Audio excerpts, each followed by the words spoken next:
tēnā koutou, tēnā koutou, tēnā koutou katoa, nā mihi nui kia koutou katoa. Warm greetings to you all from Aotearoa and Te Whanganui Aotearoa, otherwise known as Wellington. As I speak from Aotearoa, I want to acknowledge Māori as tangata whenua, and also the importance of Te Tiriti o Waitangi, recognizing Māori as Tino Rangatiratanga of Aotearoa, New Zealand. It is my great pleasure to open and host this last session of our pre-conference in advance of the 48th ICTM World Conference happening here in January.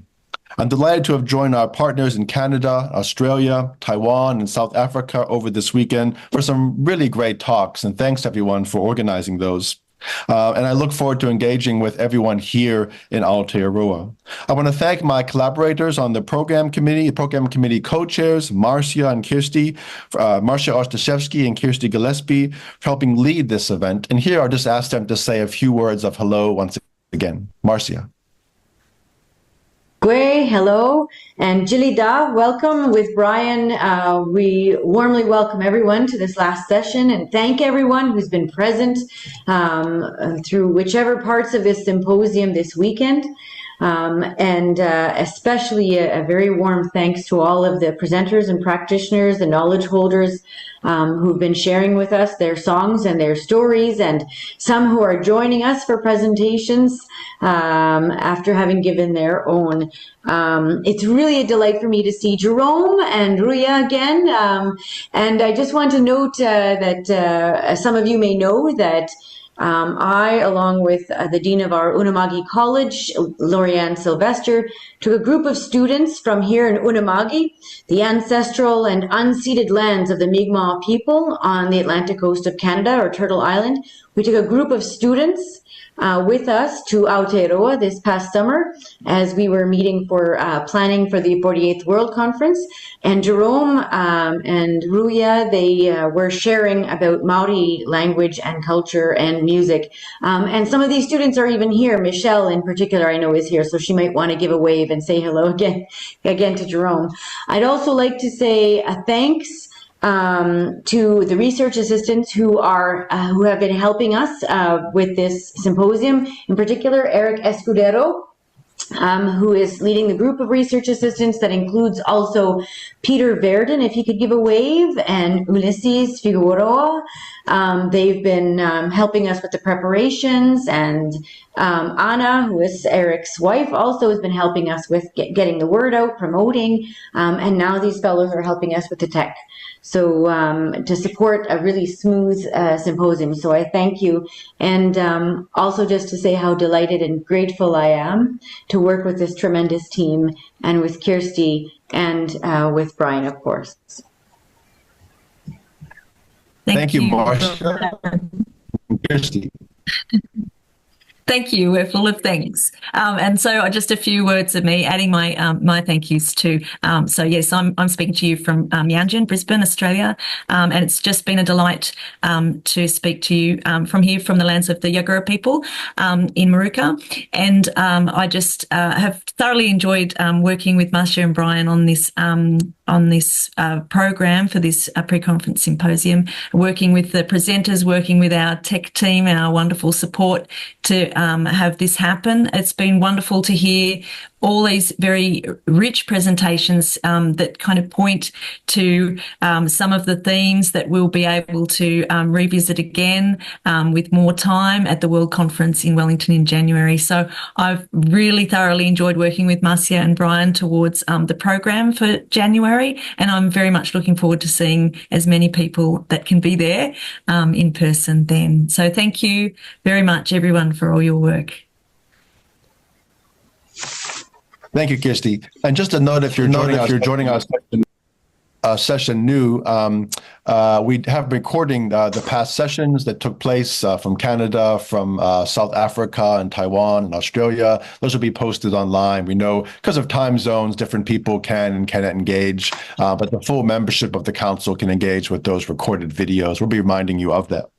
Now, for this session, our first introduced our speaker here from Aotearoa. But first, let me say that just in terms of planning, so we'll have this last session. Then after that, we'll take a pause and we'll announce the results of the 2024 ICTMD prizes. And these are for the best article, book, and film. These will be published in the upcoming October bulletin, as we do every year, but we thought we'd take a moment to publicly announce those. So I know we'll have a couple people popping in maybe right around that time. And then after that, we'll close the session. Now, our presenter for today is Jerome Kavanagh Potama, and I know Jerome will talk a little bit about his background and his work, but I thought I would say a little bit here about really the fabulous work that he has been doing.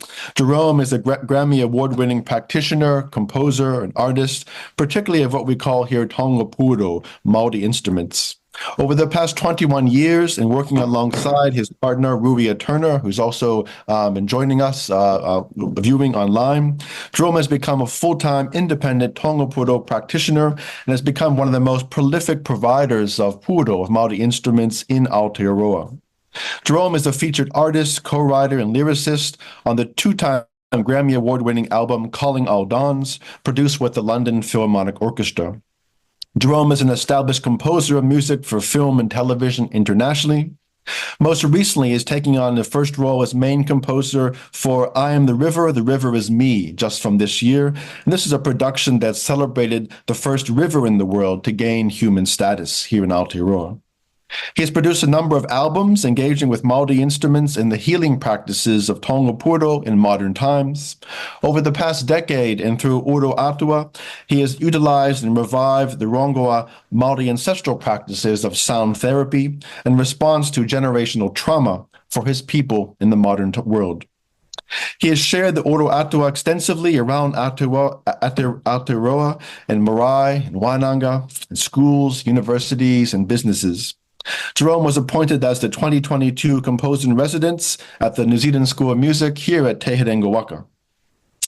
Kia ora, Jerome. Thank you so much for being here. I really appreciate your time hearing from your Aroha today. Kia ora, Brian. Can everybody hear me okay? Yeah? Nice. Wow. Kia ora tātou. Tuatahi, I'd like to just start off with a bit of a ruruku, which is a way of starting with a prayer that's based around nature, and so it includes us all, and perhaps afterwards I'll give a little translation so you know what I'm saying. So, me he ruruku tātou. Karana kia rangi nui tui o nei, karana kia papa tuanuku e tā katoa ke nei. Kia rauta te poi a ngā tangata e putunga riki e putunga tauira. E rapai ai te rakupumatu a ngā tāne, ngā rongo ki ngā hautapu a tā uri mā te ake are ua i whiti mai te rā. A ki te tangi otutu tangi moke tangi manawa rau ka tauri. Ki te tangi ai o a hene pū te hu e pū te ai o keirona keiraro keiwaho keiroto. A pū te ai o kerona tātou katoara whiti whano tau mai te mauri, haumi e, hui e, tae ki e. So much thanks this morning. And so, I thank Brian for inviting us in to be a part of this, and of course Marcia, who we met on the trip recently to Aotearoa. Beautiful time together. And of course to you, Michelle, as well, who I met as well amongst the other whānau that came. And thank you also, Kirsty, for organising and this beautiful gathering. And of course to you all, aku whanaunga o te ira tangata, that means my family of humans tuning in all around the world. What a beautiful occasion.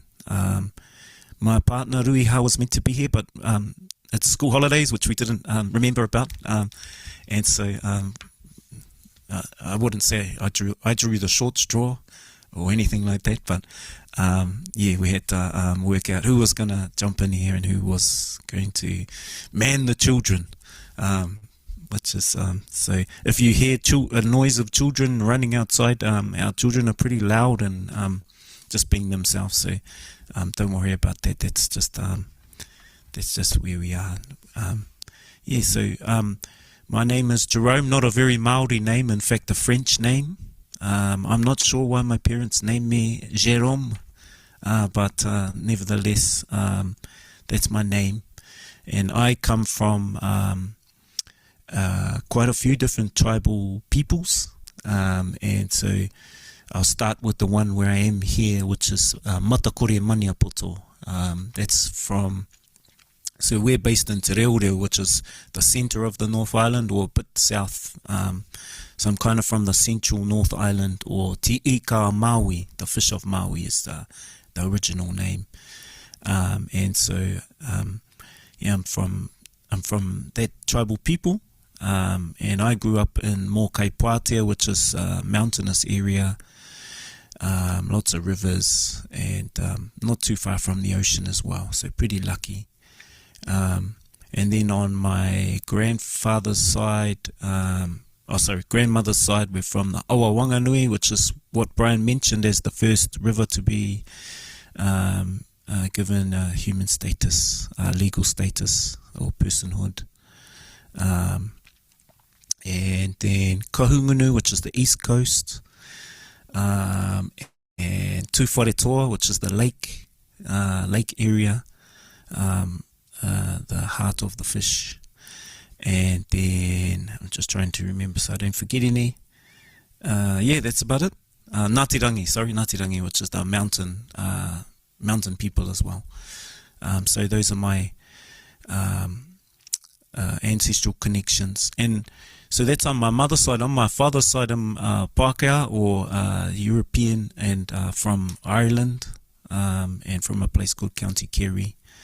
And it's really important for us to acknowledge all our ancestry, because, you know, obviously for all of us, without our ancestors, none of us would be here. So that's kind of a more traditional way that we greet each other, or present ourselves, is by talking about our mountains, talking about our rivers, and talking about which tribal groupings we belong to. So that for me, where we live on a papa kāinga, which is our one of our ancestor homelands, called Te Reo.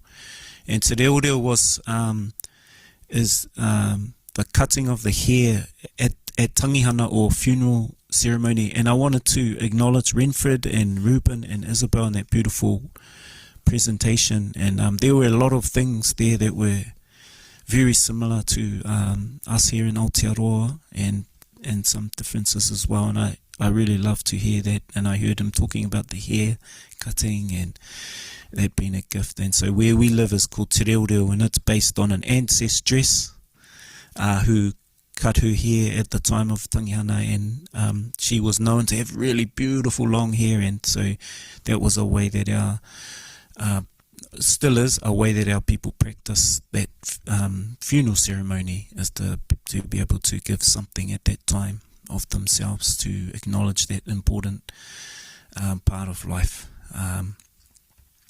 Yes, so that's me. And as Brian mentioned, my taonga, or gift, that I'm able to offer and contribute as part of our people is taonga puoro. And so most of my presentation or talk is going to be about showing those and sharing those, and sharing the kind of concepts behind them, and also the stories, the ancestral stories, which are really beautiful. We also spend a lot of time travelling around our schools with our kids and reviving taonga puoro. And so part of our history in Aotearoa was that we had a law in the early 1900s, and that was the Anti-Tohunga Suppression Act. So that meant, well, a tohunga is really a specialist in a field of the culture. And so I suppose in modern times you'd refer to them as doctors. So you can dedicate your life to these art forms or cultural practices, and then you become a tohunga of your field. And it's not something really that you go to university for and get a certificate or some kind of paper acknowledgement. It really comes from your people. After you practice for a long time, you become recognized, and then your people start to acknowledge you and call you that and give you that status. It's not something that you give to yourself. Yes, so that's my field of specialty, or as I mentioned, the taonga, the gift, the treasures that I can offer to our people. And in relation to this kōrero, this hui, this gathering, our tupuna primarily use taonga puoro, our music, for healing and in ceremony. And then if you have visitors coming to your area, you might entertain them by telling stories and sharing the music in combination. So that's kind of the traditional format of our music traditions. All of the instruments come from the nature, just like when Renford was talking about taking his young ones out into the nature to harvest the wood and to prepare and make those. We have a similar tradition or practice, and so I thought I'd start off by sharing this first one. It's called a pūtorino, and I'm not sure how clear the picture is, but hopefully you can sort of see this shape, and so perhaps just reflect and think about what sort of shape, what might this be in the nature. And I'll give you a clue, it's a flying insect. And it comes from the cocoon or the chrysalis. In our language we call it wharetūngaungo. One remarkable thing that I learned when I spent time in Whenua Moemoea, which is our name for Australia, the dreaming land, is that there's so many different languages, like completely different. And you might already know this, but just in case you don't, in Aotearoa we can go from the top to the bottom, and we can pretty much speak to each other and understand. There's some dialectal differences, and but yeah, we're in that way we I wouldn't say we're lucky, but that's helped in our revival of our languages, that there's not one language, but yeah, there kind of is, but then there's different dialects, and so our name for this is pūtorino, and the pūtorino comes from Raukatauri, and she is our atua, which can be loosely translated to goddess, and I say loosely because atua is really about the is the potential or the beings before atua, and tua is it's so what it's referring to is our creation story, that nature came first, and then the last beings created were humans. So that's our creation story, and so atua are those beings before us, and we have a belief system or practice, I guess, around the atua or the nature. We have a whakapapa connection, which a whakapapa is a genealogy connection. So we, while we all have family trees, and we have human family, when you get right to the top of our ones, then you start going into the atua, which is the nature. So we have that direct whakapapa or genealogy connection to nature, which is sort of our approach to it all. So this is Hine Raukatauri. Hine Raukatauri, as I mentioned, is our atua of our music. And so this is the pūrako, or the ancestral story that we share with our children, so that they can remember and understand that growing up. So you can see her face over here. I'm going to tilt it to the side there. And right in the central part, that's Hine Raukatauri. And in this story, Hine Raukatauri, she comes to the top of her whare, her cocoon. And before that happens, she spends a whole moon cycle creating her chrysalis, and when she gets to the top there, she's finished. And our ancestral name for this, it's a type of night moth. It's called a raukatauri moth. That was our tupana's name for that. In English, it's a case moth, and it's got a Latin name, but I'm not an expert in Latin. So, so anyway, she came to the top of her cocoon, and she had completed her whare, her house, and she was preparing to start a family. And so, in celebration, in completing her whare, she started to sing. And this happened right on Rākaunui, which is our name for the full moon. And so she came out at the top of her cocoon, and it was night, and she started to sing this beautiful song. And her song was a song of thanks, giving thanks to the nature for providing all the materials and the opportunity for her to start a family. And so this first sound that you always hear coming from the putorino is the hawahine, or the female voice, or raukatauri. And I'm just going to press a little bit of a button here, which is going to give a reverb effect. So you can hear the sound of the putorino, hopefully.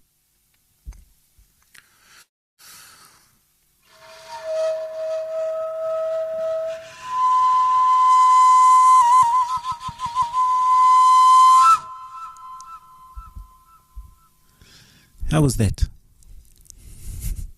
Okay. I'm using a bit of technology here. So I've got the ancient and the modern, and sometimes there's some issues, but hopefully not today. So that was Raukatauri. She's got a very, quite a mysterious voice in the ngahere, in the night forest. And to the left here, you'll see another little face. And this is Pepe, that's the male night moth. And at this point in the story, they hadn't met each other, and he was flying around looking for food in the evening, much like our modern man getting up out of bed in the middle of the night for a night snack and going to the fridge. But of course, this moth was flying around looking for leaves to eat. And his favorite leaf was the tarata, which is the lemonwood tree. And so he was flying around there looking for that leaf. And all of a sudden, this gust of wind came from behind, and we call it a rerenga titaha, which is when you tilt in your flight. And because of the power of the wind, his flight path went a bit titaha, went a bit off kilter. And so what happened was at first he tried to fight his way out of the wind. But the wind grew stronger. And so he recognized that at a certain point, if I keep fighting my way out of this wind, my wings will be damaged, and then I'll be no good for anybody.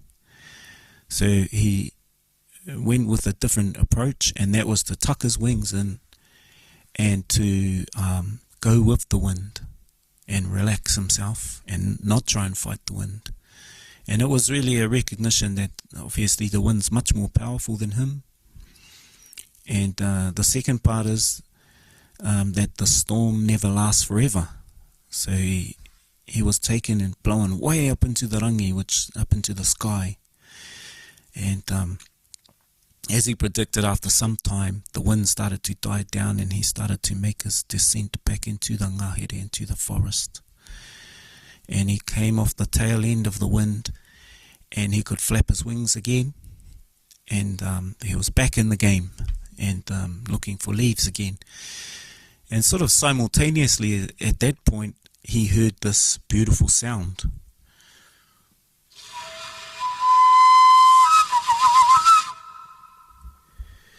And it was kind of faint, but kind of strong, and it was very mysterious to him. And he was very curious about what that sound was, and he'd never heard that sound before. So he decided, he hata kai, never mind about the food, I'm going to fly towards this sound, this song that I've never heard before, because I'm very curious to know who is singing or making this sound. So he flew and he flew and he flew, and eventually he came to the branch, to this rako, this tree, and he sat up on the branch, and there he could see her in her chrysalis, and he could see her beautiful face sticking out the top. Now the Raukatori moth's quite unique in terms of moths. She actually has the ability to detach her cocoon, and that's so that if it's windy on one side of the tree, she can detach the cocoon and move it around to the other side of the tree and be more sheltered. And so another English name for the Raukatori moth is the bag moth, and I sort of liken it to if you're in a sleeping bag and you're kind of bouncing around and your arms are still free and you can like hold your cup of tea and and so it's a similar kind of imagery as a human in a sleeping bag, and that's our word wharetu ngongo is sort of like encapsulates that, being wrapped up but still being mobile in a way. So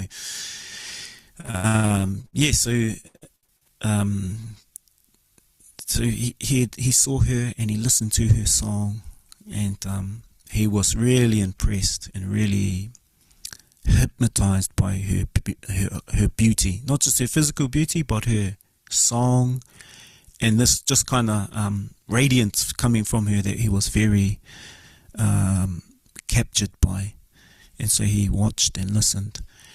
She was so focused on her song that she didn't even notice him in her tree there, and so she kept singing, and this went on for a long time through the night, and eventually she finished her song of thanks and she went back down into her cocoon, and Pepepe, the male night moth, he was kind of left in the tree, similar to when you go to a concert or a festival or a gig of some kind, and it finishes, and then you're kind of there, maybe wondering, oh, am I going home, or is there some kind of after party, or so he was having these kind of similar sort of thoughts, and he decided, you know what, I'm not going to go home because that's boring. What I'm going to do is I'm going to repay the favor and I'm going to sing back to her. And so sometimes another unique feature or unique skill of that night moth Raukatori is she makes a double cocoon. One of the only moths in the world that can do this, or the 2-story house, and multi-level. And the second sound that you hear in the putorino is the voice of Pepepe, or the male voice, the kōkiri we call it. And so this is Pepepe, the male night moth, singing back to Raukatori to repay the favour.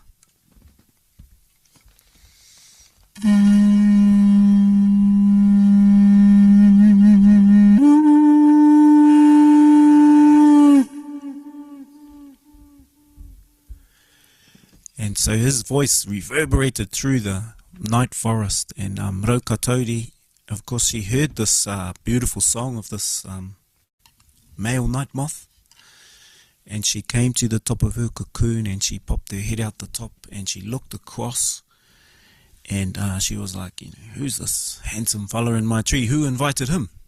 Sort of like, but listened to her song. Oh, he's quite a good singer. So she listened to his song and watched him and observed him. And when he finished, of course, she responded back to him by singing back. And this went on all night long. They were taking turns, one to listen, one to sing, and in a way getting to know each other through song, which is a big part of our culture and many other cultures, is the singing, as we heard this morning.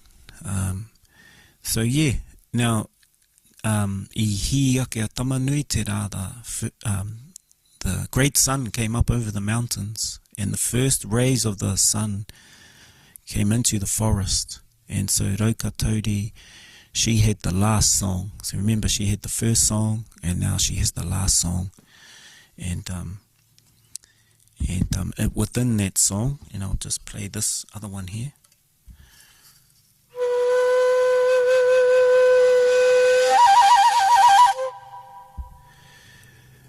Was an invitation. If you're not familiar with night moth language, there was an invitation in her song to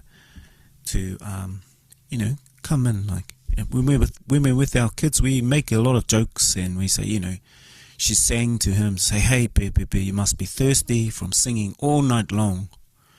Why don't you come in for a cup of tea or, a coffee or a Milo or whatever you fancy. And so he came in into the whare. Now you'll notice in the whakairo and these carvings here, which was carved by one of my great-granduncles when he was alive,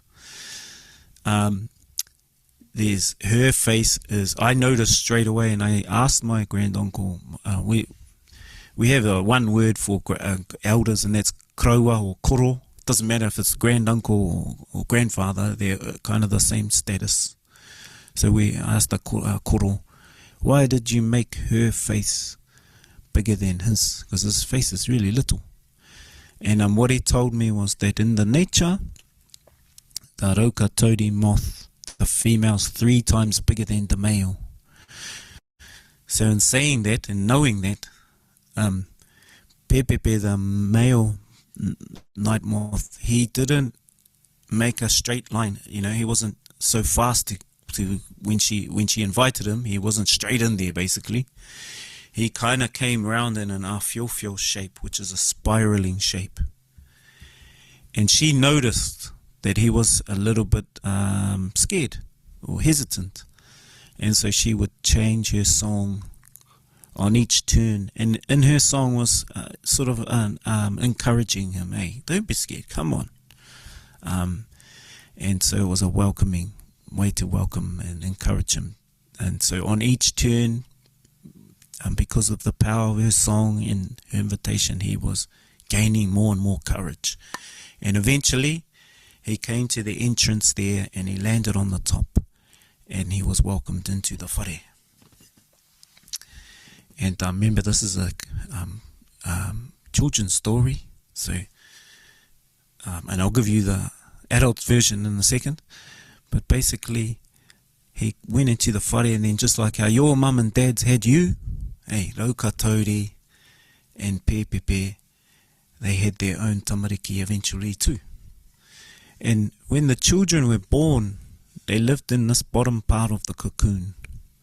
And I asked my kraua, why did you carve these lines on here? And what he told me was that when those little night moths, those baby ones, when they're born, they are little, and so they live in the bottom part of the cocoon. But as they get older and bigger and more wise and stronger, they move up to the different parts of the house. And these are carvings that are symbolic of the development stages of the tangata, of the human. So from a baby to an infant to the toddler, to me, so, and by the time they get to this middle part here, they ate their way out, and they were getting ready to go and start this whole cycle again and start their own family. So this last sound that you hear is the song of the children.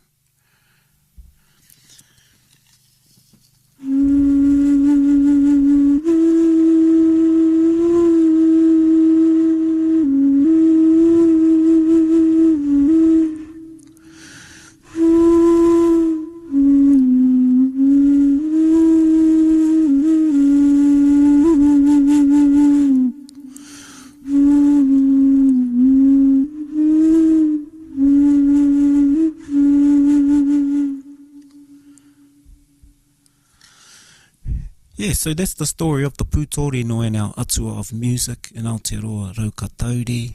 And I did mention that there was an adult version in the, because all of this, like a lot of indigenous cultures, and I'd say all cultures actually, if you go right back, It's all to do with knowledge of what's happening in the natural world, and so I'm always astounded at the depth of knowledge, just in terms of this one little night moth. They're actually termed as a pest in New Zealand and under kind of common law. And that's because they get into people's cupboards and eat their clothes and eat your socks, and so they're actually really beautiful, magical beings in our minds and hearts as Māori. And here's a few sort of fun facts: is the female is, as we mentioned, is 3 times bigger than the male, and so what happens is the female actually sings a song in the night forest, and if you're really lucky and if you're far away enough from kind of the modern sounds of building and planes and cars and all that sort of stuff, you might actually hear that sound, and it's a very high pitched kind of whistling sound that this night moth makes. I've never heard it, and some of my elders talk about that sound being a sound that our ears have tuned out of, because now we live in a modern world. There's a lot of other sounds, and so when we're not like our tupuna, who were free to walk into nature, and that was it. But that story's been handed down, and it's this high-pitched song, basically what happens is when she makes her cocoon and she comes to the top, she'll sing this song, and that song's designed to capture or to attract one male in that whole ngahere. And so he might be out flying around like the story, and as soon as he hears that song, he drops everything and starts to fly towards it. And as he gets closer to the cocoon, what happens is he starts to resist the sound, and he'll start to fly back away. And this usually happens when he's close enough to the female that she can sight him or see him. And what she does is she changes the frequency of her song, and then that kind of makes it irresistible for him. So there's this dance where he gets closer and then he moves away, and then that happens quite a bit. And when he gets close enough, she'll actually pluck him out of the sky. She has these big front legs or arms, and she'll grab him out of the sky and pull him into the cocoon. And once they go into the cocoon, and then when I was with some scientists, it made me laugh because they had this word copulation.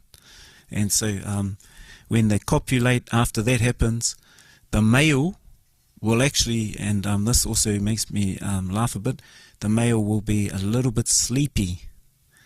And so what happens is when he's in that sleepy state, she weaves him in another cocoon inside the cocoon. And so over time, of course, because he's stuck, and so he perishes, and ko mate, and the first meal that when the children are ready, the only way they can eat their way out of this cocoon is if they gather enough strength, and the only way they get that strength is by eating and devouring their father, and then that gives them the strength to eat their way out, and then that whole cycle can start again. Which is pretty gruesome if you're a male human, if you compare yourself. But I always, when our old people shared those stories with us, I was amazed, because I was only a young father, and it really made me start to think about my role as a father in the family, and what sort of sacrifices I was willing to give life to our family and our children and our next generation. So yeah, that's the adult version of it, of the Raukatauri. And so this is the Pūtorino, this one. And this one here you only find in Aotearoa.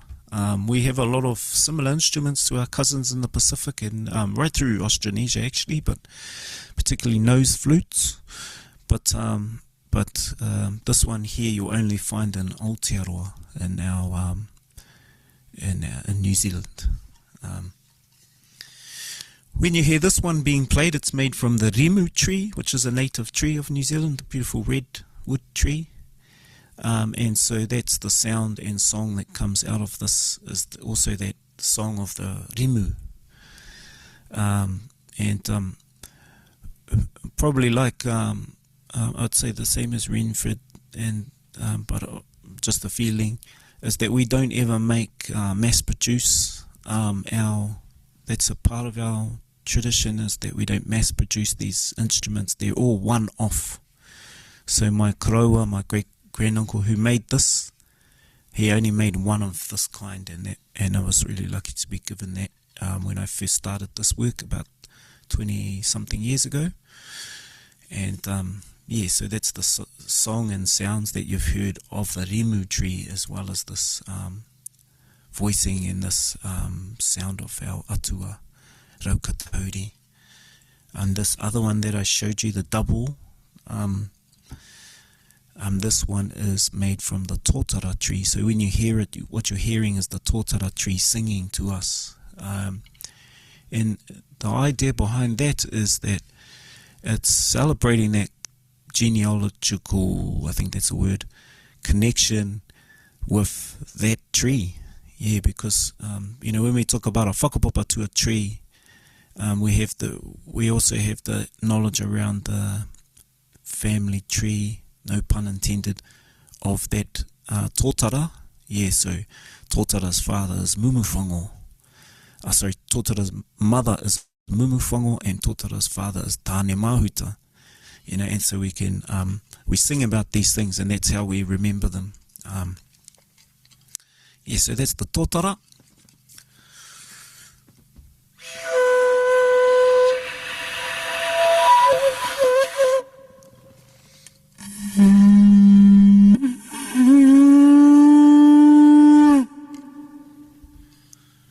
Yeah, and another interesting, well, I think it's interesting anyway, is that we have the way we have the tahatane and the tahawahine, which is our way of expressing that balance between all things that are female and male, those two elements, and that there's not one's greater or less, they're both integral part of each other.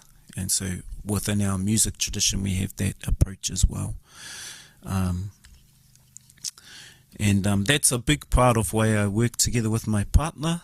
I've been practicing for 20-something years, and my partner's been practicing for about 3 or 4 years. And but it's not that one's more important. It's actually that in the times that we have come together and we've presented our work, especially our work in the Rongoa Māori, which is our traditional healing practices, that's been really powerful. And I know because I had 15, 16, 17 years of kind of practicing by myself, and then once my partner came in and we started to do that mahi together, then it's gone to another level, and it's really more in line with our ancestral ways of being.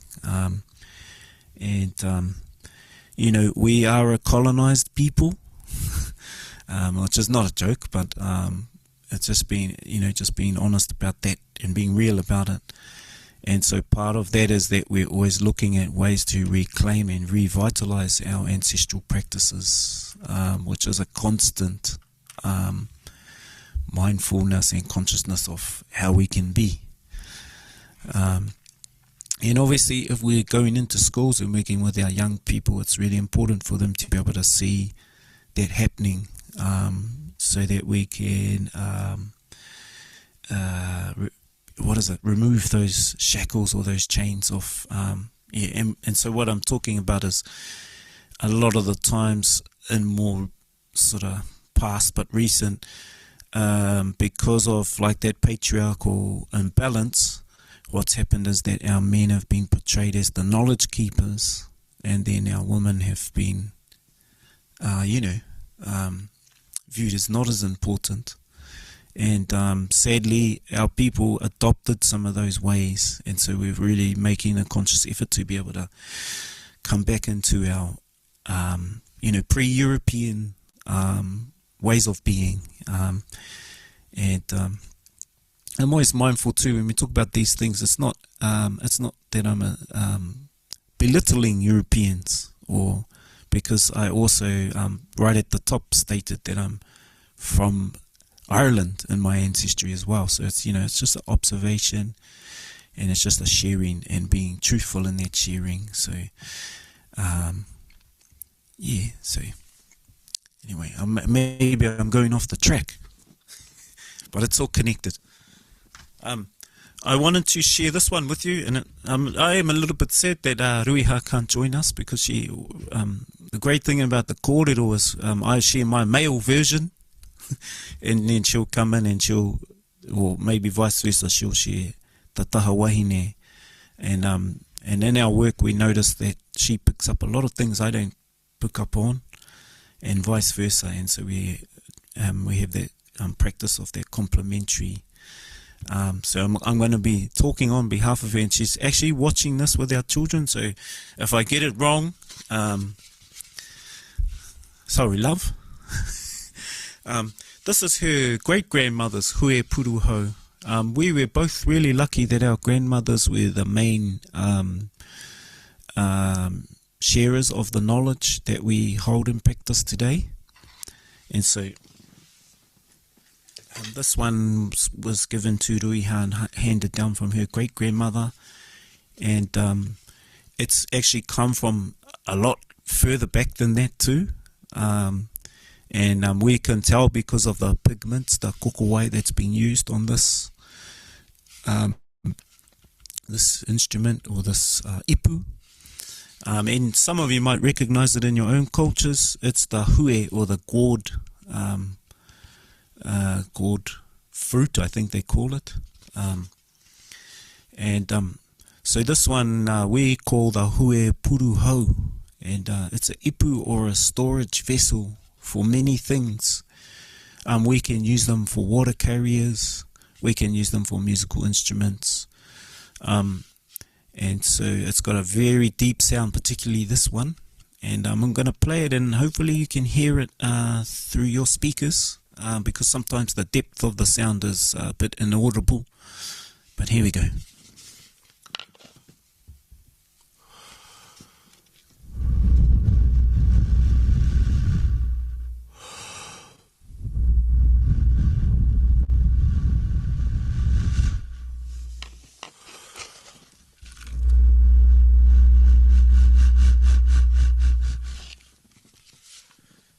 Did you hear that at all? Yeah? Oh, nice. So yeah, as I mentioned, this is a Hue Puruho. It belongs to my partner's great-grandmother, whose name was also Ruiha. And this one here, we recently we had a baby. He's a year and a half now, and or maybe a little bit over. And during our haputanga, or pregnancy, we utilized and revitalized the practice of using our music again during that time to help mum, to help baby in the womb. And so this one here is, if you did hear it, it's got a very deep sound, and it's got a very soft, gentle sound. And so it's in a way, it's like a pacifier. And it's reminiscent of the sounds of the wind, and it's got this deep resonance, so the sound's able to travel through into that space, the whare tangata we call it, or the womb, and so we use this a lot, particularly at night time when we were all going to sleep. If baby was doing flips or wriggling around a lot, we would just sit there and play the Hue Puruho, to help baby calm and settle, and then obviously then mum can settle down too, and then we can all go to sleep. Sometimes Ruiha would play it, and she would just sit there with this on her puku, on her tummy, and she would play it, and other times I would play it. Sometimes our other children might play it, so we really, everyone was involved in that. And probably the most, aside from that, the other time that we saw that it was really powerful was during contractions. So during that contraction phase, I just observed ruiha, breathing, and then I would mimic the pattern of her breathing by playing the hui puruhau. And so what we observed, especially ruiha, said that was a very calming sound for her, and just helping her to breathe and to sort of like harness into the breath. And for our baby, because that time's very traumatic, being born into the world for us all. And so that helped baby to calm down. And also it became a welcoming song in a way for baby to feel calm as he was born. So that's the hui puruhau. We had another gourd, which we also made before baby was born. And that was to store his pito, which is umbilical cord, and the whenua, which is the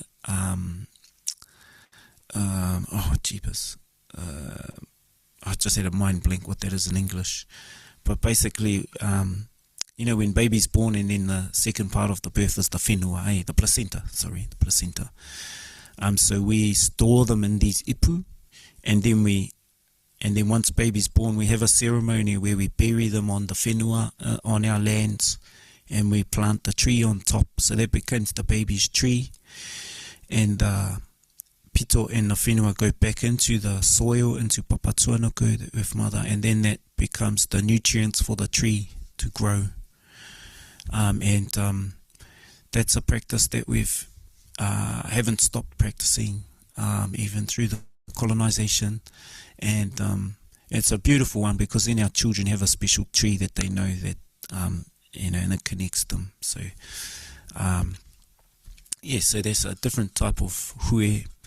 But when we're using it in music in that way, then it's a hui puruhau. And then if we go like this,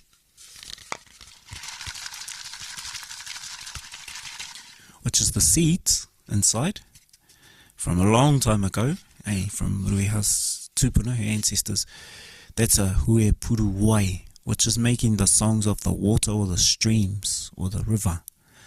And again, they're all pacifying sounds.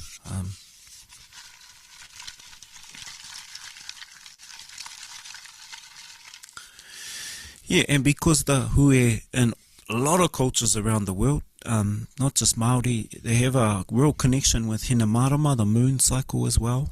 And we have a famous story about Rona, who was taking her hui, her taha, her water bottles down to the river to fill them up during the hot summer to bring back to her children and family to drink the water.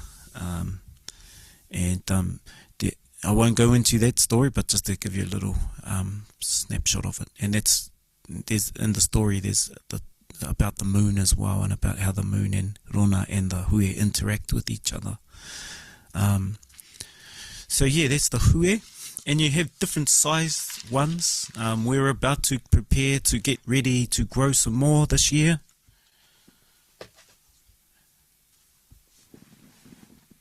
And so sometimes you get the seeds for the smaller ones, and these ones are nose flutes or punga ihu.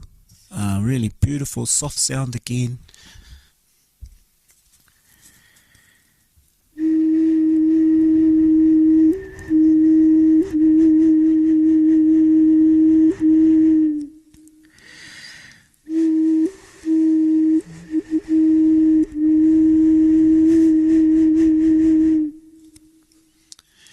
And again, these are used also for our babies at night time. Now, if Tawhirirangi is the name of our son, and if he's having trouble going to sleep, or sometimes he might be a bit sick, we've just come through a pretty cold winter, and so a lot of illness and coughs and flu and all that stuff. So sometimes we play the punga ihu for him at night time just to help him go to sleep.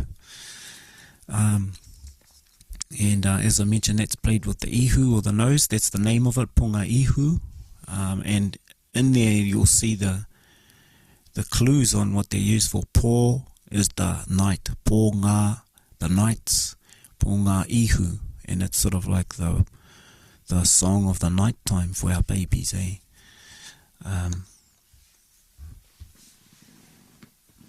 You can get even smaller ones, and they all make different sounds and songs. And the atua, as I mentioned before, the atua of music, one of them, the goddess, is Raukatauri for the Putorino. For the hue, it is an atua called Hine Pute Hue. And Hine Pute Hue comes about in our creation story. And so I'll just give you the quick version of the creation story. When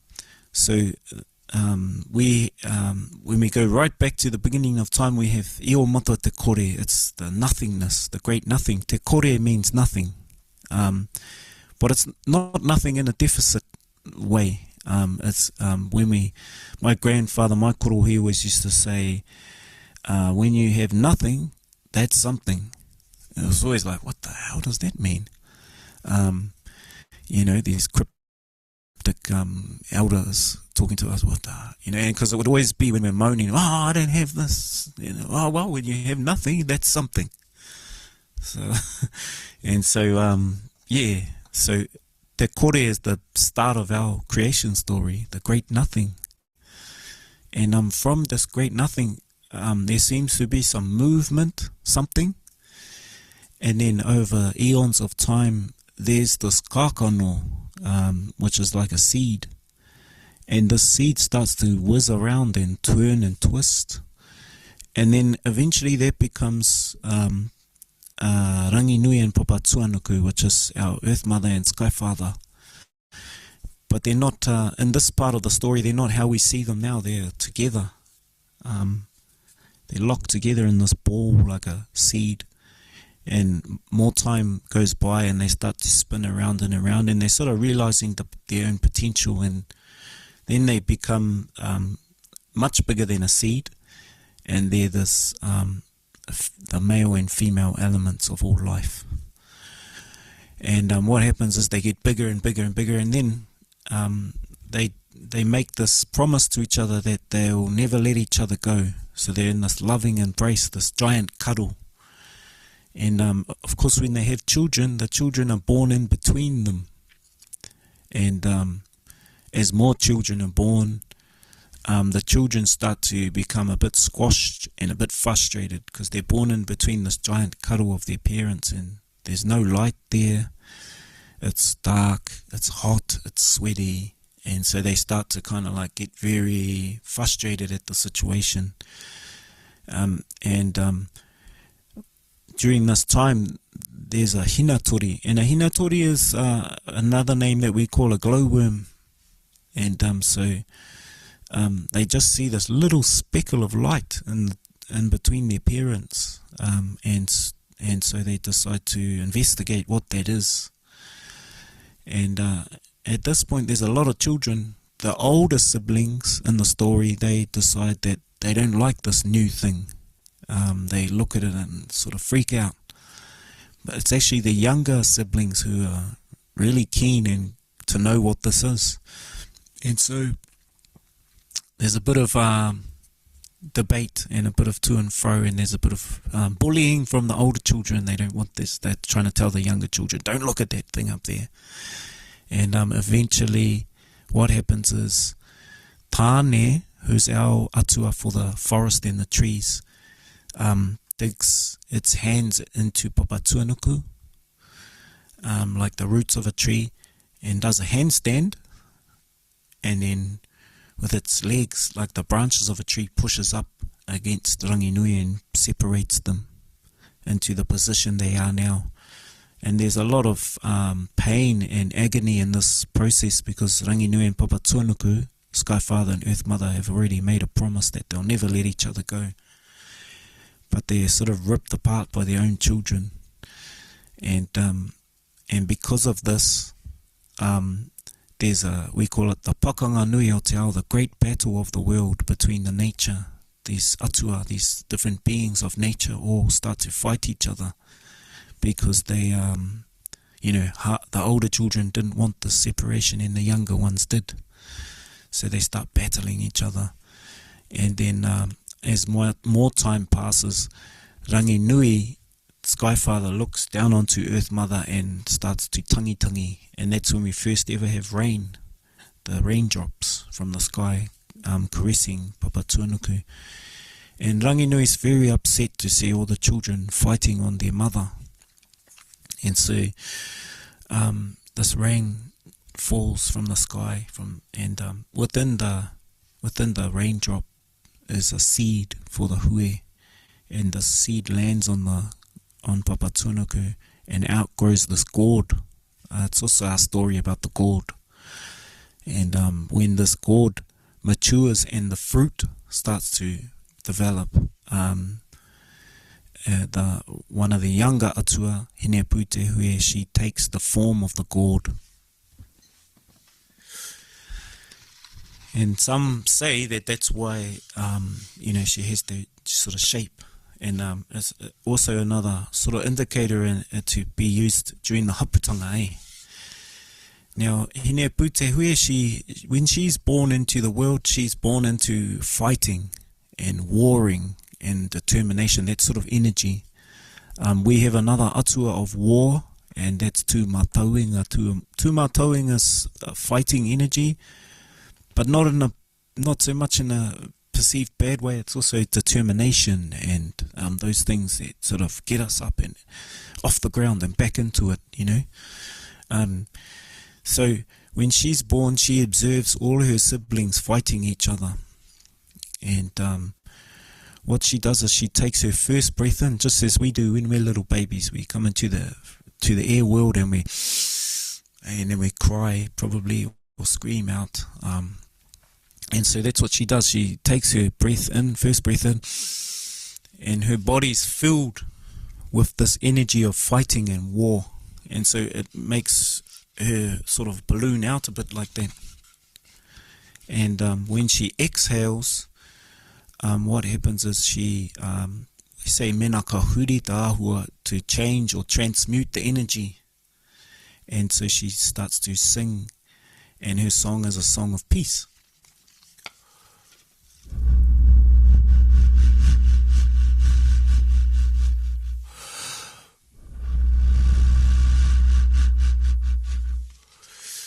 Yeah, and all the siblings hear this sound. It's not a loud sound, but it's a very powerful sound, and so it stops them in their tracks. They're all fighting each other, and then they stop to turn and observe and listen to their younger sister, sibling, and she's singing this beautiful song. And so what it does is it symbolizes the end of the pakanga nui. That's the end of the fighting phase of the world's creation. And then they're all able to become peaceful and then go into creativity. And so then they start to create this world that we live in now and how we see it now. So that's that's the short but rather long version of our creation story. And that's where you hear about Hine Pute Hui. And so in these modern times, because there was a time when I was growing up, when I was going to school, to mainstream school, where our stories were labelled as myths and legends.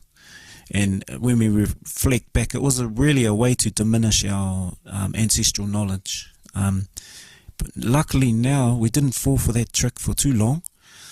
Now we're coming back into this time where we're really starting to embrace those stories again and really look at how does this make sense in the modern world. So part of our rongoa or therapies for health is really to look at these ancestral wisdom and pūrākau again, and to see how we can or make sense of them now in a modern world when we relate to things. And so they really speak to the heart of our people, because we love these stories, we've grown up with them if we've been lucky, and now we can start to view them in a more modern sense and work out, okay, this is what's happening, and this is a reference, we're referencing back. So that's the story of Hine Pute Hui, our atua or goddess of peaceful song and a peaceful state. And I'll just play this little one for you.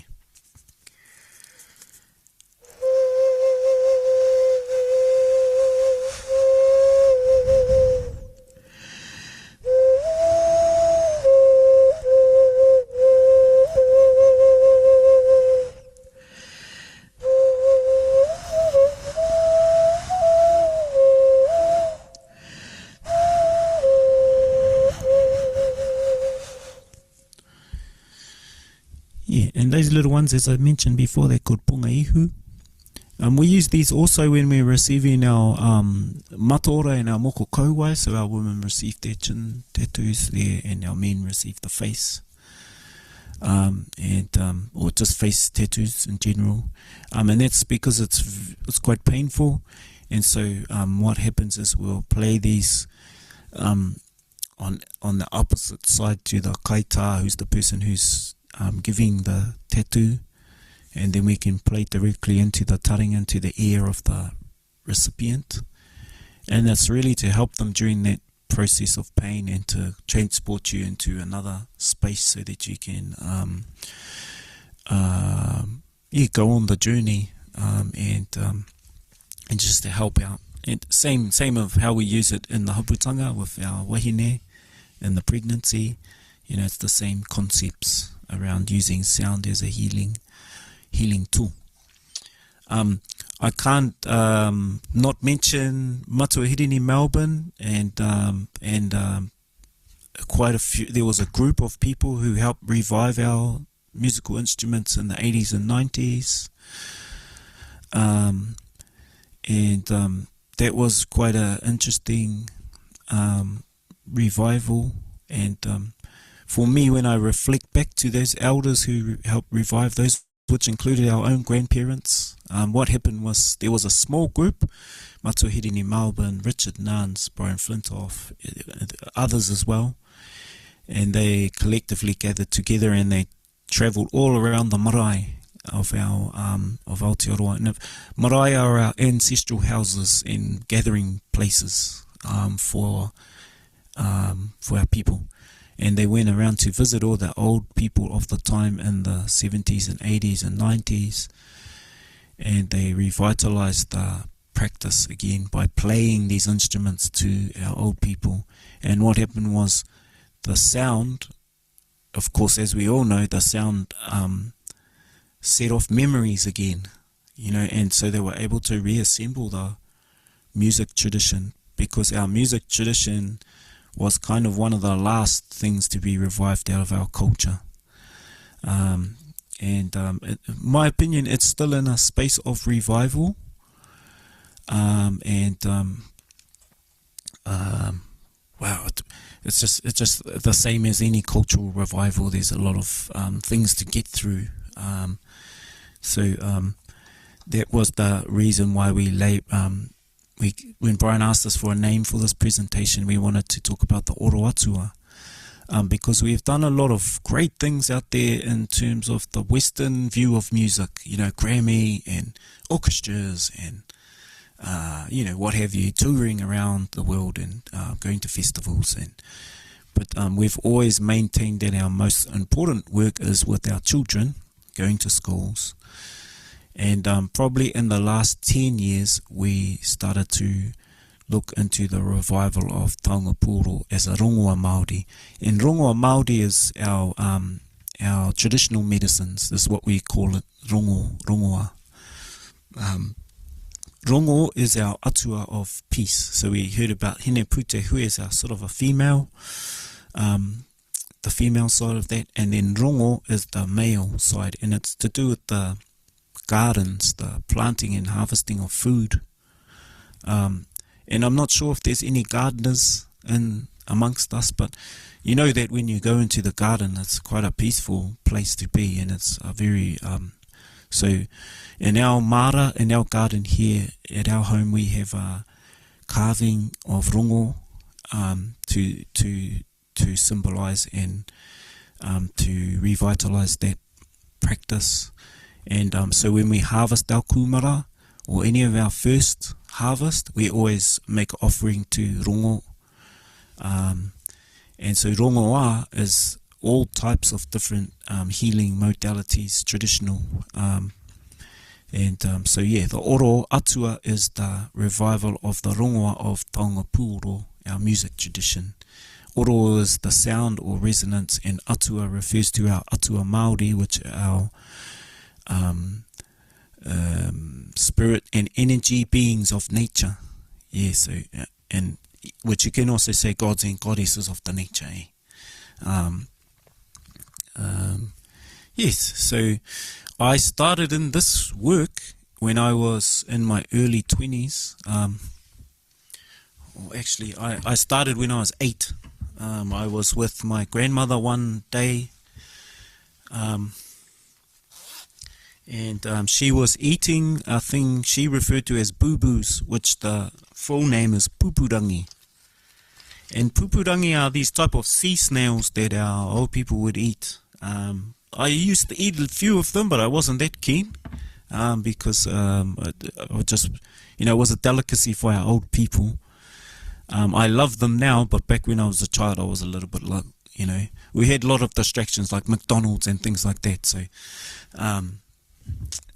so I ended up coming into the kitchen, the dining room, and my grandmother was eating these sea snails. And I used to have a couple, and then I'd run back outside and play. But on this one occasion when I was 8, she said, "Oh, come over here." She had just finished eating this very one that I have in my hand. And she said, "Do you know these are our musical instruments?" And so I'm a child of the 70s and 80s. In the 80s, we didn't really see our musical instruments. My grandmother would say that they were never lost, but they were hidden for a time that was safe for them to come back out. And so, for some reason, when I was 8 years old, that captured my attention. That she had said, "Oh, this sea snail shell is a musical instrument." And at that point, I thought a Māori musical instrument was a guitar, because really that's all we saw was, guitars and more modern instruments. We didn't see our ancestral instruments. And what she said to me was only 2 sentences about this. She said, when you have a quiet moment, you sit there with this boo-boo and you blow the sound of the wind across the edge, and what will come out is the songs of the ocean. And so what I did was I put it in my pocket and I ran back outside, and I managed to somehow keep this little shell until the right time for me. And so that's all that she'd said. And when I was in my early 20s, I went into depression and I went into suicide. I guess growing up in Aotearoa as Māori wasn't always the most fun.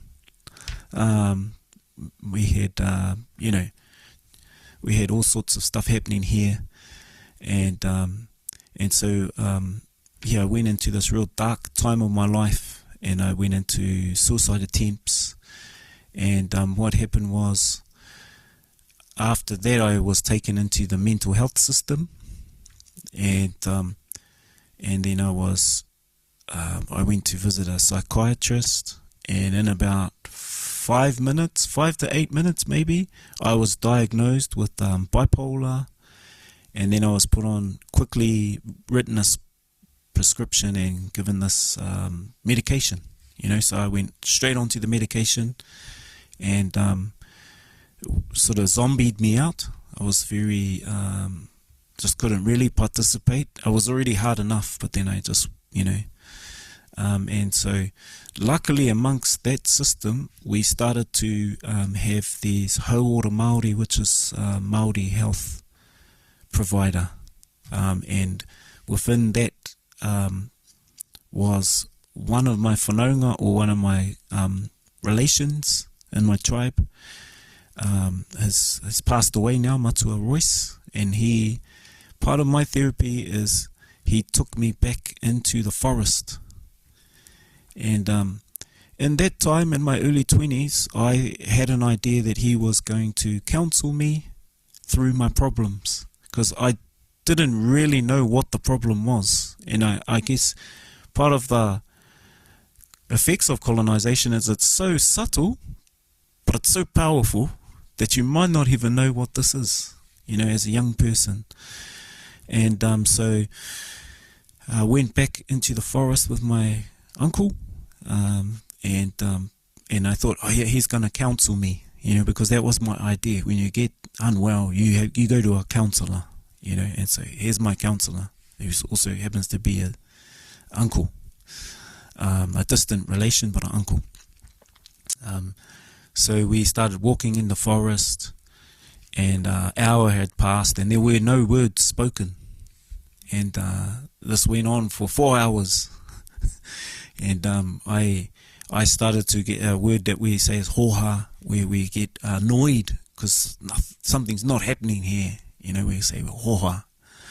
And when we got after 4 hours of walking, I was pretty tired in the deep forest, and I'm not talking about a forest track. It's just straight through the forest, so you're climbing through vines and all sorts of stuff. So even though I was a little bit frustrated, I was a bit tired to be frustrated. And so we have the saying, ko pau te hau, you've got no more breath left because you're breathless. So I was at that point, and he started to look to the trees, and what he said was, nā wai awhi tēnei tama, which of you trees are going to look after this young man? And at that point I was wondering who was crazy, me or him. But I just went with it and listened to him. And to my surprise, there was a tree, there was a big stand of trees, old ones, and there was a tree on the far left, and it started to creak. I don't know if you've been in the forest where you hear a tree creaking in the stillness of the forest. And it's kind of quiet, but quite loud and unmistakable. So he pointed at that tree. There you go. That tree's talked to us. And now your job and your therapy is to go over there and sit on the roots of the tree and sit with your back on the trunk of the tree.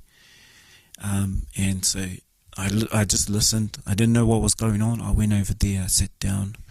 And his one piece of advice, that, because at this point he hadn't talked to me. He was talking to the trees, and now he was telling me, okay, go and sit over there.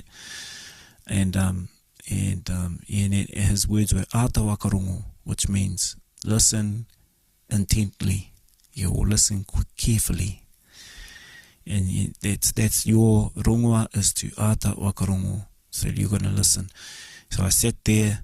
I went with it, even though I didn't understand as a young person, and I listened. And then he said, right, I'm going to keep walking, but I'll be back to get you. Don't go anywhere. And I got a little bit angry because I was like, well, firstly, I don't even know how to get out of this forest. He's leading us. And secondly, where's the counselling? And so I went with it. He went off, and then I was just there in the middle of this bush called Rongo Kaupo, and just listening. And so once I calmed down and started to really listen, and it was this point I'll always remember, between just about going to sleep but still awake. And it was like someone turned up the volume in my ears, and I could really hear this whole sound of the forest, and very quiet sounds but beautiful, an orchestra of nature. And that's when I remembered that my grandmother had given me this. And so I had an amazing experience just doing that. And so then every Wednesday he would pick me up, and we would go into that same forest and walk to that same spot, and he would leave me right there again. And we did that for maybe 3 or 4 months. And my second time I decided to take this little instrument that my grandmother had given me, and I would start to try to play it.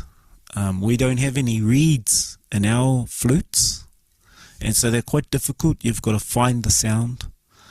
And I liken it to human relationships. We can't sometimes expect just to meet people and become friends straight away. Hey, we've got to work on the relationship and build trust. And so that's the same with our instruments.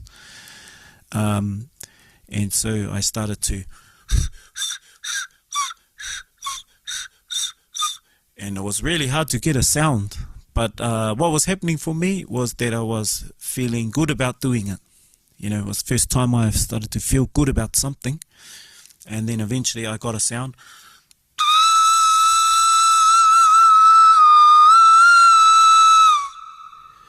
And it's probably sounding pretty terrible through your mic speakers, but it's got a really high-pitched, quite shrill sound. That was my way each time of going into the forest to give something back to the forest, because I started to really realize this is the therapy, is going back into the ngaere, to the nature. After more time, I really didn't like being in town anymore or in the city. I actually preferred to be in the forest, so I go in there every day. So I did that for quite some time. And then I started to look at some of the work that Matua Hirini Melbourne and the Haumanu Collective, they made some little books for our kids. And then there was pictures and some stories about Taonga Puoro, our music tradition. And so that started me off in that work.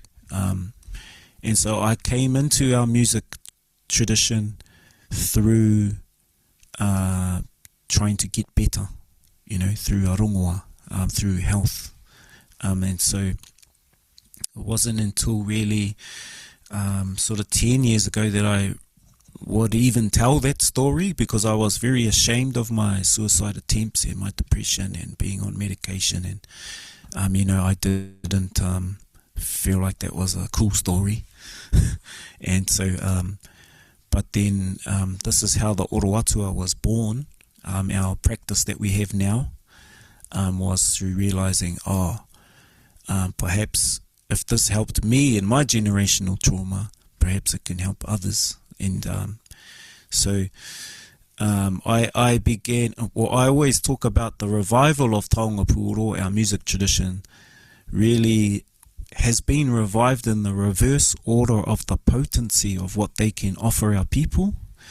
And I love going to watch music just purely for entertainment. That is a rongoa, I must admit. But there's levels of potency. And so I started off by joining a band and touring around Europe and learning the ins and outs of being in a band, a Māori band, quite a well-known wahine toa. Her name is Moana Maniapoto, and she had a band called Moana and the Tribe, and we would go to Europe every year and tour around, and I would play my Taonga Puoro as part of the music. But I always knew, being on the stage, that there was something not quite right here, because, we would look out into the audience and we'll see people partying and drinking, and I sort of knew, this is, what we have here is sacred. So I was spending a lot of time trying to make sure that that didn't cross over. And so 10 years ago, we decided that that we wouldn't do that as much anymore, and we would just focus on going home to the marae, the ancestral house. And if you've been to Aotearoa, and I know some of you are coming, we have these beautiful carved houses, and they have tukutuku, which is our weaving, and they have all these different ancestral patterns and stories. And so that's the way that we tell stories, is through our art forms, like everyone else. And so we thought the best place for Taonga Puoro is our music, is to get everyone back into the whare, and lying down in the whare, looking up at these beautiful carvings, and then we would share our music in that space, and that felt much more natural. I would say that we've always been guided by our tupuna in this work, because I didn't have anyone to show me how to make these instruments. I had to, sort of going back to my story, I had to, of going back into the forest, I only had pictures of instruments, and the other thing was I'd go down to visit our local museum, and there'd be some in the cases. And so that's how I started to learn how to make them, was to look into the case and look at these books of pictures, and then just try and recreate them and make them again. And sometimes I would get stuck. So I made 8 putorino, this instrument here, It looks very simple, but it's actually quite technical. The shape of it comes from the chrysalis of that night moth, as I mentioned. Not only on the outside what it looks like, but the inside as well. So it's got a barrel and a chamber, and it tapers, and then there's a part here where it balloons out, and then it tapers again. And if you don't know that, you just can't make them even make a sound. So I made 8 of these, and they all were not a failure, but they just didn't make any sound, or if they did make a sound, it wasn't really the right sound. And so I would go to sleep at night, and I would be asking, how do I do this part? And sometimes I'd wake up in the morning and the idea and the solution was just right there. And a lot of the time that would happen between the awake and asleep part, which I find is a very magical place to be. And so, that guidance from our tupuna and ancestors is a very practical, real thing, and that is how we learn how to make them. So us as a family, our little family, we make them, we play them, and we share them, so that we can do everything ourselves within it. I'm jumping all over the place. But yes, that's how we started this work that we're doing, and we have been touring around marae and schools doing this work for the last 10 years, and visiting thousands of our people and places. And currently we are doing a rangahau, which is our word for research. We have an atua of rangahau called Hine Oro Kohia, and that is Oro Kohia, I should say. She is the atua of reflection. And so we're up to 1,200 participants where we've captured kōrero. So we have a format where everyone comes in, lies down, and we create these soundscapes of nature. And what we do is we follow the format of our creation story, so that we come from the past and right into the present, and we follow different atua and their story, but we make that into music. Today I've shared with you the stories, so that's how we've created that, is just by following those ancestral stories and making it into a music journey. It's getting a bit into detail, but I feel like it's a good thing to share. We follow the nature, and the whole thing is following the nature, the power and intelligence of nature. When we look at a bird sitting on the branch, we'll see 3 claws at the front and 1 at the back. And so what we do with this technology, which I'm just going to tilt my screen down here, this is a TC Helicon that allows me to loop and layer and make soundscapes. And so we do live loops where we take the instruments that's related to each atua, and then we record. I'm going to show you practically how we do this in a second. We record 1 loop, and then we add another loop on top, and then we add a 3rd loop. So the 3 is a really important number for us, and that comes back to the bird sitting on the branch. The bird songs are probably one of the most important ways that we get tunes. So we listen to the bird singing, and then we create our tunes from that. A lot of our sound signatures come from just being in the nature. We'll just sit in the nature and we'll play along to the nature and with the nature, and then that's how we compose. So even if I'm working in a Western structure, I'll still compose in a Māori way. And what we're trying to do is bring that into the Western structure. And here in Aotearoa, we are lucky that we have people like Brian that are supportive of this.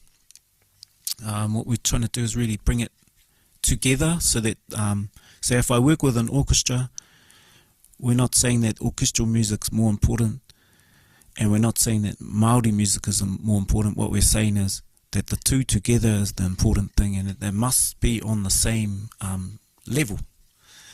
And that comes from what Brian mentioned at the start of his intro, and that's that we have a tiritia waitangi, which means that each partner in the relationship maintains their sovereignty. And so that we don't get that thing of one's more important and one voice is coming down onto the other. Yeah. Kia ora, Jerome. I just thought I'd pop in. Thanks so much for your. We're just at the hour. I hear some Reminder. reverb for me, but we're just at the hour, so I wondered if you would mind if we could maybe close up the session. I know a few people have to go, but if it's okay, I'll kind of jump in. But I really appreciate you sharing your Mātauranga as coordinator with us, and your Aloha, you and Ruiha. I know her joining us. It's really beautiful, and the work you're doing is just truly amazing. I'm very much struck by it. We don't have a whole lot of time for questions. Would there maybe be a burning comments from a couple in the room who want to jump in and cordero this time?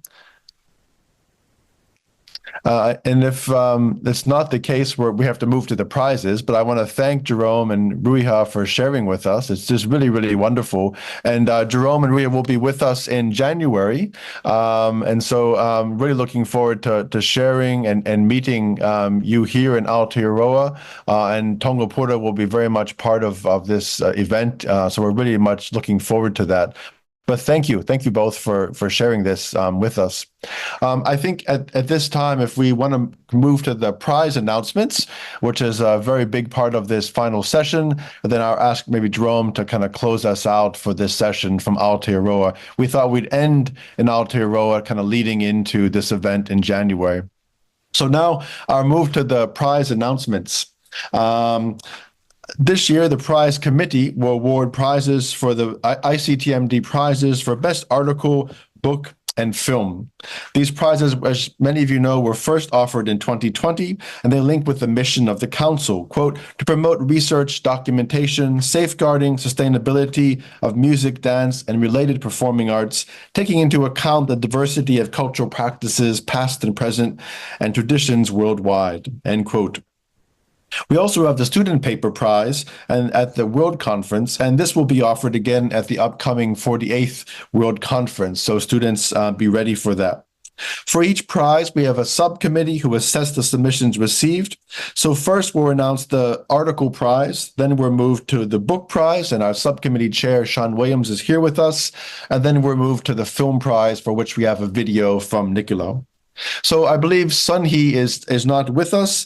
So for the article prize committee, this was chaired by Sunhee Koo, who is in Auckland. So the International Council for Traditions of Music and Dance Article Prize is awarded annually for an exceptional article. The prize may have appeared in any scholarly journal, including the Council's or edited volume. The article should represent outstanding scholarship and make a significant contribution to the ICTMD's mission. And the subcommittee for this was chaired by Sunhee Koo, along with committee members Marco Kolb and Larry Whitslate. And I want to really thank the three of them for working so hard. We had a lot of submissions for the article prize. So the results for this prize, we have this year 2 winners to announce, and I'll announce them in alphabetical order. The first winner is Cassandra Bolasso Barden for the article titled The Social Production of a Mallorcan Bagpipe, Collaboration, Technology, Ecology, and Internationalization. And this occurs in the book Shaping Sound and Society, edited by Stephen Cottrell and published in 2023 by Routledge. The prize committee noted that this is an exemplary study of the social life of a musical instrument, engagingly written and meticulously researched. The details of this multi-stage craftsmanship and changes over time are fascinating, and we learn a great deal about this community, the players, and the instrument makers. Our sincere congratulations to Cassandra, who I don't think is able to join us, but we'll be congratulating her online as well. Thank you, Cassandra. Congratulations. And the second winner of the article prize is Stefan Fiel for the article White Caste Supremacy and Disconnection in Fieldwork Encounters.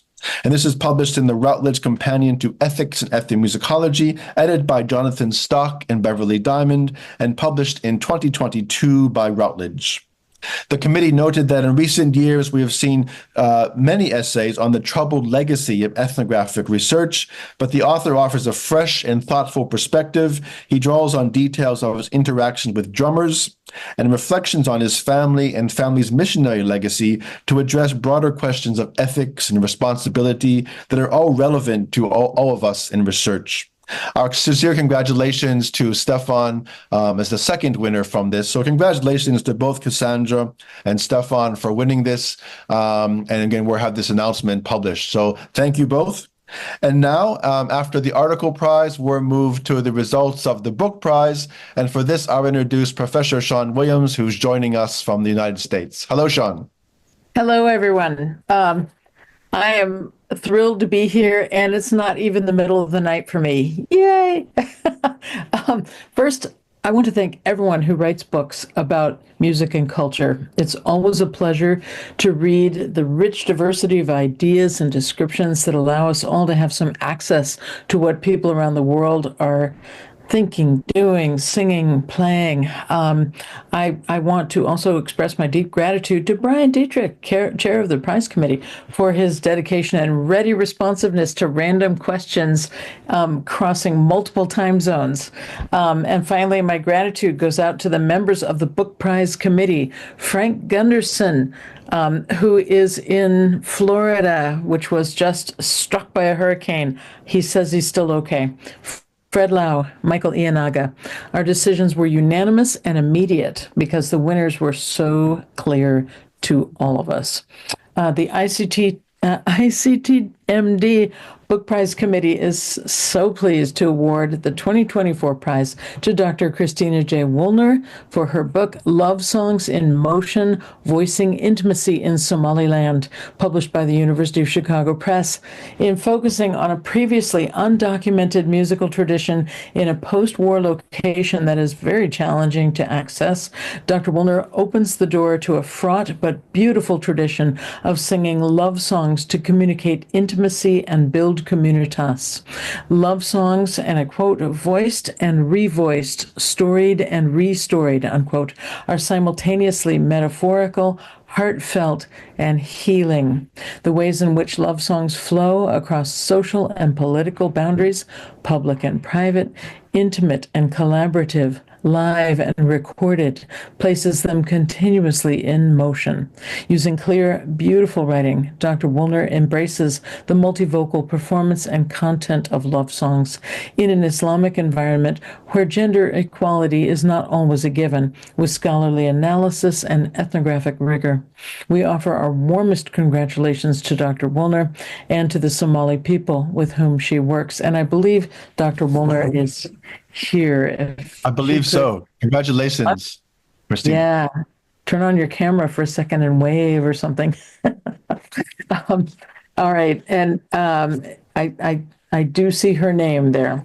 Christina, congratulations. The Book Prize Committee is also delighted to award an honorable mention to Dr. Stefan Obinet for his book, Why Sami Sing, Knowing Through Melodies in Northern Norway, published by Routledge. In this fascinating work that foregrounds Indigenous ways of encountering melody, Dr. Obinet focuses attention on the yoik as its own unique type of epistemology, simultaneously of both the natural world and the Sami, while facilitating communication in the present. This book elegantly explores the many ways in which the yoik and the yoiker can engage animals, landscapes, non-humans, and the past through the power of a living melody, bringing them into a type of felt presence that transcends boundaries.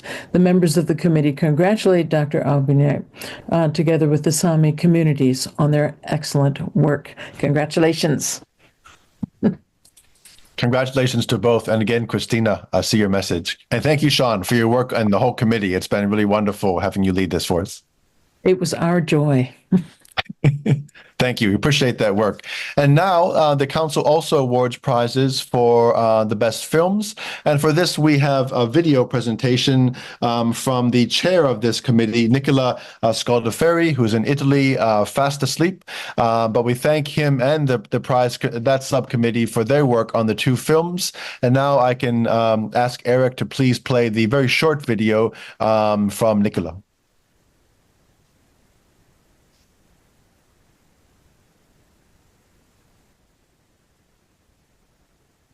Hello, greetings to all the ICTMD members. I am Nicola Scaldaferri from Italy. As a chair of the subcommittee for the Documentary Film or Video Prize, today I am delighted to announce you the winners of this year.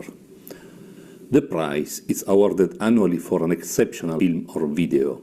It should make a significant contribution to the ICTMD's mission to promote research, documentation, safeguarding, and sustainability for music, dance, and related performing arts, taking into account the diversity of cultural practices, past and present, and scholarly traditional worldwide. But first, let me thank the members of the subcommittee, George Murer and Patrick Alcedo, who did an excellent work in the selection and rating the films. All our choices were in total agreement. Let me thank also the chair of the ICTMD prizes, Brian Diettrich, who was very supporting in all the steps of the process. And now, the 2024 awards. First, I am delighted to announce the Honorable Mention 2024. This goes to Petr Nuska for his film Hopalide. The film is devoted to the lives of Romani musicians in Slovakia. The author portrays the pluralities and fluid nature of their musical activities, challenging stereotypes about them and intimately recounting their musical experiences and quotidian lives. Guided by an innovative use of observational approach, Hopalide is a collaborative film that breaks conventional molds for ethnographic inquiry. This film beautifully coalesces into an original and fascinating portrait of musical practices on the move. For the winner of Documentary Film or Video Prizes 2024, I am delighted to congratulate Shandu for her film Devagan. Devagan is a rich exploration of the Navadurga performance, a Hindu music and dance tradition, among the Newar people of the city of Bhaktapur, Nepal. Based on careful ethnographic research, it joins together elements of local mythology in its narration. The film astutely brings to the screen complexities of fieldwork research, including the filmmaker's positionality in the culture she participated in and observed. Such complexities are convincingly result in a filmic narrative which shows solid technical mastery and a keen sense of cross-cultural understanding. Congratulations again to the recipients and thanks to all you.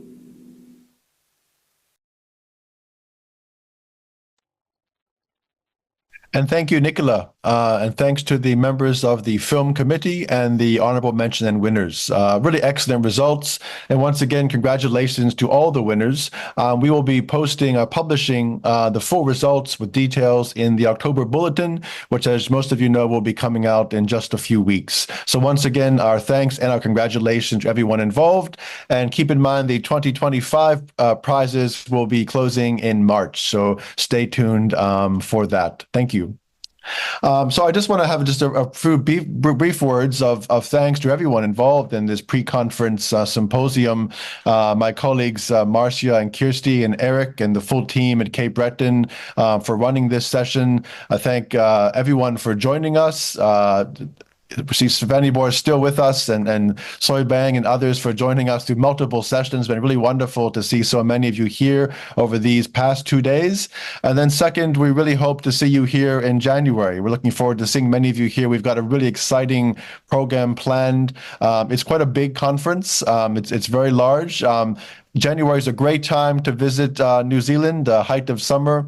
So really looking forward to seeing many of you here. And please do get in touch. I'm writing lots of visa letters. Marcia and Kirsty involved in program adjustments, but keep us informed of your movements, and we're happy to help over the next few months. So thank you all for joining us in this pre-conference symposium, and we'll be posting the videos from this online.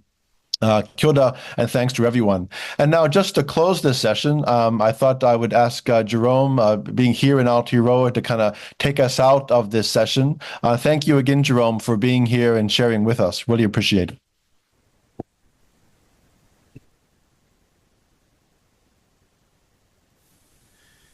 Kia ora. Awesome. Wow. Thank you so much for having me, Brian, and to you all. Have a lovely rest of your day, or have a lovely sleep. And I'm just going to play some music. I've talked a lot, probably too much, and but just wishing you all well, and look forward to seeing you in Aotearoa soon. Kia ora.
Just wanted to finish by sharing this little story about this. Here is the tooth of a mother whale.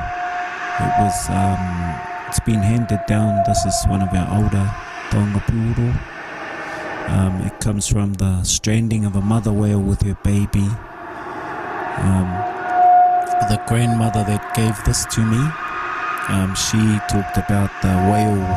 It's a paraua or a sperm whale, and this tooth came from the bottom right hand jaw of the beautiful mother whale. We have ceremony when we have whale strandings. We had one not so long ago, not too far from where we live. But this one, the story that goes with this one is that the mother whale, when she was alive, she would sing to her baby, as they do, teaching them the navigation pathways of the ocean. And what she said was that when you play this tooth, what's coming out is the love from that mother whale to its baby. And so I thought it'd be a nice way for us to finish off. And the grandmother talked about the sound will remind us of our own connections to our mothers, and honours all mothers of the world. And I'll never forget what she said. She said, only the type of love that a mother would know. That's the sort of song that's coming out of this tooth. And to remind us all that no one comes on to Papa Tuanuku, to this earthly experience, without coming through the portal of the mother. So I thought that was beautiful, and a beautiful way to honour our mums. And I hope you have a lovely evening, night ahead, or a day ahead. We use this one to help our baby go to sleep at night. And this was the first song or sound that our baby heard after his mum's karanga, his mum's call into the world. We played this one for him, so that was his first sound that he heard as he was born.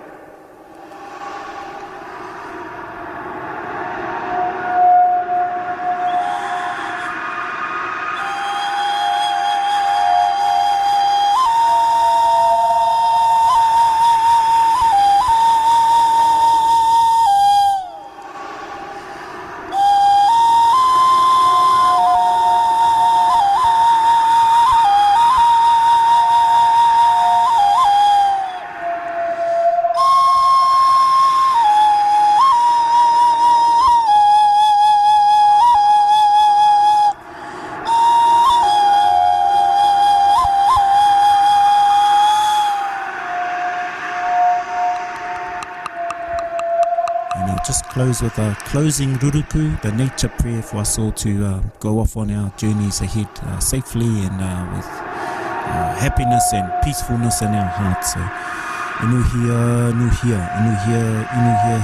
hikitea, painga, wate, kia mama.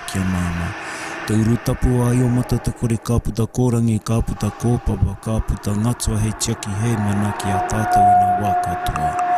Wate, kia mama. Turiki waka taha, turiki waka pau. Te mama i te pauri tatau maha te rirei. Ka roto ki tēnā, e nei nā panaunga. E mātakitaki ana, e rungu ana. Ara whiti whanu, tau mai te mauri. Haumi e, hui e, taiki.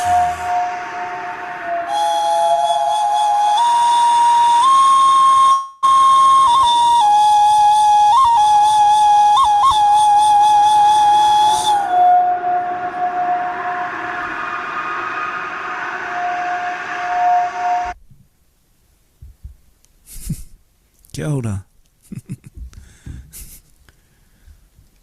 Kia ora, Jerome. Thank you so much. That was awesome, Jerome. Thank you. Thank you all. This formally closes the session. So I really appreciate you being here. I know our host in Cape Breton is quite late, so we're closed down the session. But I can also give Jerome's contact details, those that want to get in touch and have any cordero, any questions. But thank you all, and appreciate our colleagues in Cape Breton for staying up late and keeping us in the session. Thank you all. See you in January.